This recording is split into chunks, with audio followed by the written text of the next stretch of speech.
Bonjour bien-aimés dans le Seigneur. Aujourd'hui nous allons parler sur l'importance d'ôter les sandales dans la vie chrétienne avant d'accomplir des grandes choses. Bolanda. Dans Exode 3, Dieu apparaît à Moïse dans un buisson ardent et lui dit une parole puissante: ôte tes sandales de tes pieds, car le lieu où tu te tiens est une terre sainte. Exode 3 verset 5. Cette demande n'était pas anodine. Les sandales représentaient l'impureté, les souillures du monde. Avant que Moïse ne reçoive sa mission de libérer Israël de l'esclavage, Dieu exigeait qu'il se purifie, qu'il abandonne tout ce qui pouvait le disqualifier.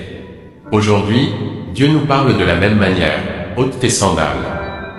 Tes sandales, ce sont tes péchés cachés, l'orgueil, la fornication, l'alcoolisme, les mauvaises fréquentations, la sorcellerie, la médisance et consorts. Dieu ne peut pas utiliser un vase souillé. Si Moïse avait refusé d'enlever ses sandales, il serait resté un simple berger et n'aurait jamais délivré son peuple. Et toi, combien de fois Dieu t'a-t-il parlé sans que tu n'obéisses? 1. Pourquoi Dieu demande-t-il d'ôter les sandales? Symbolisme des sandales dans la Bible. Elles représentent le contact avec le monde impur comme dans les rites de purification, Josué 5 verset 15. Porter des sandales en terre sainte, c'est mélanger le sacré et le profane. Application spirituelle. Dieu est saint. Lévitique 11 verset 44, et il exige que ceux qui le servent se sanctifient. Si tu veux être utilisé par Dieu, tu dois abandonner ce qui le déplaît. 2. Quelles sont tes sandales à toi? Les péchés qui te retiennent, les addictions: alcool, drogue, pornographie, les relations impures, fornication, adultère, mauvaises influences, les pratiques occultes, consultation des marabouts, charlatanisme, spiritisme, les péchés acceptés, médisance, colère, hypocrisie, égoïsme, le matérialisme et l'idolâtrie, l'argent, la célébrité, le pouvoir. Bible Elohim à Mukandaya 1 Jean 1 verset 9 que, si nous confessons nos péchés, il est fidèle et juste pour nous les pardonner et nous purifier de toute iniquité.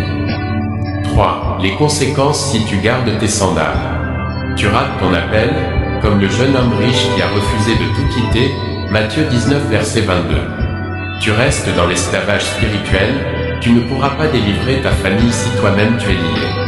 Tu perds la présence de Dieu. Ésaïe 59 verset 2, vos péchés vous séparent de votre Dieu. 4. Le résultat si tu obéis et ôtes tes sandales, tu deviens un instrument utile entre les mains de Dieu. 2 Timothée 2 verset 21. Tu expérimentes une onction plus forte. La puissance de Dieu agit pleinement dans une vie purifiée.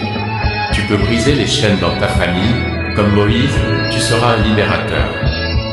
Bien-aimé, l'heure est venue de te décider. Dieu t'appelle aujourd'hui. Veux-tu rester dans tes péchés et manquer ton destin? Ou préfères-tu obéir, te sanctifier et devenir un canal de délivrance pour ta famille? Ce que je te demande à faire, c'est que identifie tes sandales, écris-les, confesse-les, repens-toi comme l'a toujours dit maman Gloria Makwala. Abandonne-les définitivement, coupe les mauvaises relations, fuis les tentations. Reçois la force du Saint-Esprit pour marcher dans la sainteté. Celui qui est appelé par Dieu doit se séparer de toute souillure. 2 Corinthiens 6 verset 17, si ce message t'a convaincu, écris en commentaire: Seigneur, j'ôte mes sandales. Partage cette prédication à quelqu'un qui a besoin d'entendre cet appel. Frère Christian.